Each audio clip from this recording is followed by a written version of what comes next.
Yuridik yo'nalishda ustoz sifatida abituriyentlarga ko'proq aynan qaysi manbalarni o'qishni tavsiya bergan bo'lardingiz? Birinchisi albatta darsliklar, 8 hamda 11-sinf huquqshunoslik darsliklari biz uchun eng asosiy manba hisoblanadi. Bu kitoblarni qaysi yilda chiqqanini o'qishni esa Bilimni baholash agentligining rasmiy saytida ko'rib olish mumkin bo'ladi.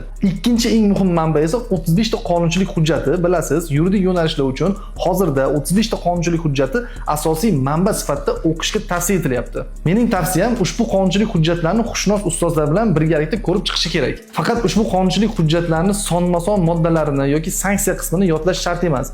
Test talablariga ko'ra yoki o'sha Bilimni baholash agentligi tomonidan rasmiy joylashtirilgan namunaviy testlarga qarab o'qisa ham bo'ladi. Uchinchisi esa qo'llanmalar. Yuridik universitetning pedagogik xodimlari va mana shu sohadagi mutaxassislar yaqin yillardan beri qo'llanmalarni chiqaryapti. Mana shu qo'llanmalar ham yuridik yo'nalishga kirayotgan abituriyentlar uchun juda ham muhim manba hisoblanadi.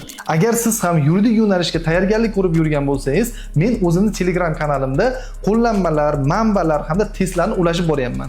Undan tashqari Telegram kanalimda bepul jonli darslar ham o'tyapman. Kanalga a'zo bo'lish uchun hamda qo'llanmalarni qo'lga kiritish uchun izohlarda yurist so'zini yozib qoldiring hamda huquqiy bilimingizni oshirish uchun sahifamga obuna bo'ling.